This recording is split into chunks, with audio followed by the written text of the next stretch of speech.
So, I have a few tips on how to tactfully ask people who overstay their welcome to leave.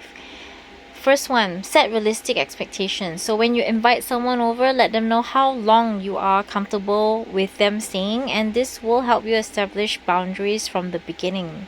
So, the second thing is to offer a gentle reminder. If your guest doesn't seem to be getting the hint that it's time to leave, try dropping hints like, "It's getting late," or "I have some things to do later." Third, be honest. If your guest still isn't picking up on your hints, be honest and kind. Say something like, "I've really enjoyed having you over, but I need to get some rest now. Would you mind leaving?" Number 4, suggest a plan for next time. If you still want to spend time with your guests, suggest another time to meet up or invite them to do something with you outside of your home.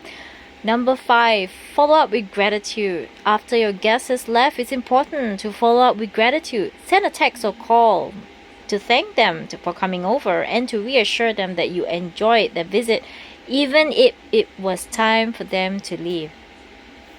The reason why I've come up with this is because I just had an incident that happened to me recently. I was at work and a customer came in, and this customer I do know, but we are not close or anything. We occasionally, I would call it touch and go. Basically, we will have small talks every now and then, and that's great. So now when the customer comes in, he seems like he's bored and he wants to while the time away, and he's decided that he wants to do that by kind of invading my time and my space because I was in the middle of something, and he just won't stop talking. Even though he asked me what time I finished work, and even though he knew that when the time came that I already had packed up and everything, and I even stood up, and I thought at this point, right, he would have taken the hint to go off, but he didn't. He didn't budge at all until I literally got up and started walking and moving towards where he was to try and do an invisible push out of the office. And eventually he got up, and it's already going over the time. And I found an opportunity to maybe end this nicely because I went to another section and I was contemplating whether I want to go to the bathroom or not because I was feeling like I might want to. And I decided that our conversation seemed to have sort of ended. So I just said, "All right, I'll see you." And he went, "I see you." And to me, I thought even if I bumped you later, it doesn't really matter because we kind of already ended the conversation, right? No. So I rush out to the another section because I needed to go to the bathroom, and he rushes to the bathroom door and I was inside, and I closed the door, and he's outside of the bathroom door telling me that, "Oh, it felt like you wanted me to leave because you said see you." And I was like, do I have no right to actually go to the bathroom? Have I no right to enjoy the time that I've already finished work so I have my own time for myself and I can choose to do whatever I want? And this is what I mean by people don't understand that sometimes they actually just go beyond the boundaries, right? I mean, I get it that you have a lot of free time and you want to waste it or while it away or whatever, but other people have plans and other people have things to do. So you have to learn to leave at the right time. You also need to be considerate. It's so selfish of you to think that you're taking up someone else's time without the person really wanting their time to be taken.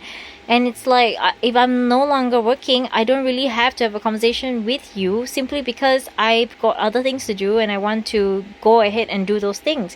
And you just came in, unless I had nothing to do, but I had plans. So I felt very violated in a way, like my boundary was violated just because you felt that you weren't done right with whiling your extra time away, and someone just had to go on and do whatever they wanted to do. And I just wanted to make this video because I feel that this happens to me pretty often, and even though someone may come across as really nice, please be considerate. Please know when you should leave. Please know when you should leave the person alone as well. It's not that we don't want to, but it's really, it makes, I mean, it's like I felt so like, what? But anyway, I mean, I'm okay with it in terms of I'm okay that when this incident happened, I'm not like upset or anything, but I'm just saying that some people just don't understand the boundaries and things of other people. So perhaps if this incident were to happen again, I might actually have to have a conversation with this customer to help him understand my boundaries, because perhaps he doesn't understand my boundaries. But it just felt like, okay, it's something to take note of. And I'm sure that many of us have actually gone through something like this, whether it's at a workplace, it could even be when you invite people over to your house, or even when you go out with people. The same incidences can happen, like when people overstay their welcome. One person doesn't want to leave but everybody wants to go. It's kind of awkward. And yeah, so learn to be able to adapt to situations like that. And if you can't handle any of that, and it's hard for you to have guests, and if that's the case, or to go out with people, then maybe you need to work on something else. Anyway, I hope that this video was helpful for some of you, and I just wanted to share this story as well. So apologies if it's a really long video. And if you liked it, do give it a thumbs up or like, and comment on the box below.